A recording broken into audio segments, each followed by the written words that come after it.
Hey kiddos, welcome back from spring break. I hope everyone had a fabulous spring break filled with lots of rest or fun or both. But now that we are back, let's review some expectations for the classroom. So first of all, in our pride that we have at Longfellow, the P stands for purpose. That means that you're coming to class prepared. You're bringing what you need for class, such as a pencil, paper, and that MacBook comes charged. If you need to charge your MacBook in my room, you need to ask before doing so, and you especially need to ask if you are going to be using my charger or need to use my charger. That's just being respectful. Now, we are in the fourth quarter, which means some things will affect your grades, or your grades will affect some things. For example, if you're planning on playing sports for the school next year, you cannot fail a class this 9 weeks. Otherwise, you won't be able to play for the first 6 weeks of the next 9 weeks, no matter what school you are in. So, watching your grades is going to be vitally important this 9 weeks. In pride, the R stands for respect. This is how we show respect at Longfellow. First of all, you need to respect others. That means you are raising your hand instead of blurting. This shows that you know how to take turns, and you're going to use kind words. I know some of you are used to saying trash talk on the playground and things like that, but in the classroom, those trashy words do not belong. We respect others in the classroom. We also respect our space. That means that you're only bringing water into the classroom. I don't want to see those Gatorade drinks or the sodas or the coffees or things like that. When things spill, they get into the carpet, and the carpet's only cleaned once a year. I really don't want bugs in my classroom the last part of the year. It gets gross. Other than that, please make sure you're cleaning up after yourself at the end of the hour. Check underneath your seat. Make sure that anything that's there is picked up, whether it's yours or not. Now, speaking of cleaning up after yourself, let's talk about the cafeteria. When you're in the cafeteria, it's important that you're walking so that we don't have accidents. When you're talking to the cafeteria workers, make sure you say please and thank you.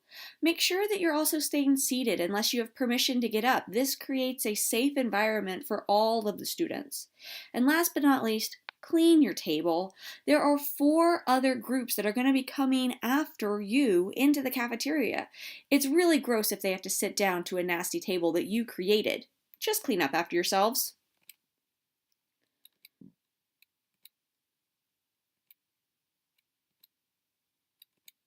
All right, so let's talk about respecting the hallways. You go up the upstairs and down the downstairs.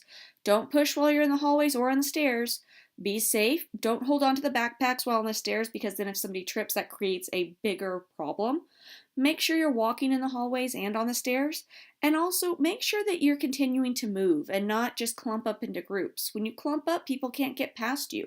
And it also, when you stop moving, you're not on time to class, which is ridiculous. All right, so now let's talk about integrity, which is doing the right thing even when no one is looking, or doing the right thing as if the most important adult in your life is sitting there, like your grandma. So let's talk about what that looks like. One of the things that we're having trouble with is electronics. Make sure you're putting that cell phone away. It's a distraction, and you need to be learning, not checking who is putting something on Snapchat. Also, talking of integrity, make sure you silence your MacBook and cell phone before class so that it's not going to interrupt somebody else's learning. And before you put that MacBook away, make sure it's muted. That way, even when your headphones are pulled out, it's not going to make noises in your next class. Gaming. Oh boy, this is a big one. Okay, so first of all, gaming is a big no-no if the stoplight signs in a classroom are on red or yellow. Red means there's no personal devices out and you're only doing what you're supposed to be doing. Yellow, you have a little more freedom, like you can listen to music if you have your Pride card on, but gaming's not a part of that. And gaming without permission can earn you a contact home, a detention, or both. Your teacher gets to choose. So just be wise and don't have the game up at all. Now, dedication. Dedication is where you are showing you are committed to a task. So let's talk about what that looks like. If you're committed to your education, you're going to be on time. Not only that, but tardies can earn you a detention, so please be aware of the time and make sure you're getting to where you need to be. Dedication also means finishing what you start. In language arts, that means we have 2 IXL lessons and 1 Moodle lesson each week. You know what they are at the beginning of the week.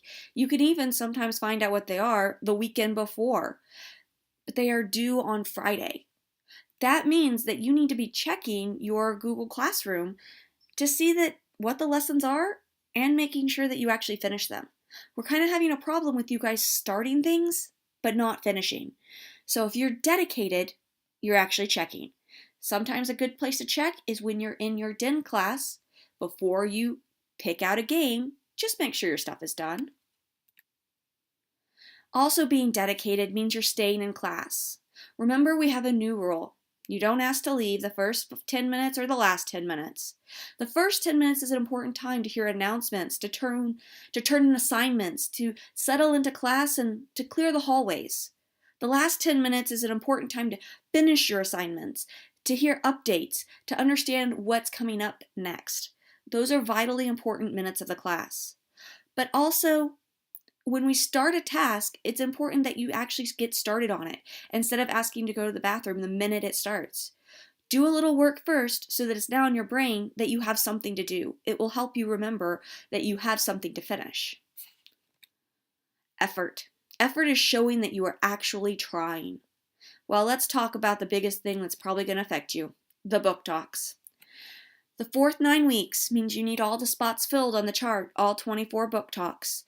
If you have ones that are outside of the chart, they don't count. The only ones that count are the ones that are actually in the little boxes. Now, if you are new to me, then you just need 6 for this 9 weeks. If you were here last 9 weeks, that means we're adding 6, so you would have 12. Okay, so that's going to take a little bit of effort on your part, and you're going to need to check the Google Classroom and fill them in as you go. Don't wait till the last week. I won't take them. All right.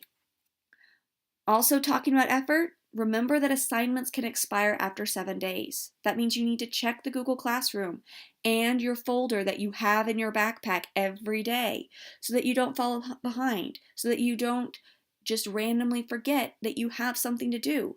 Make it a habit. Show some effort.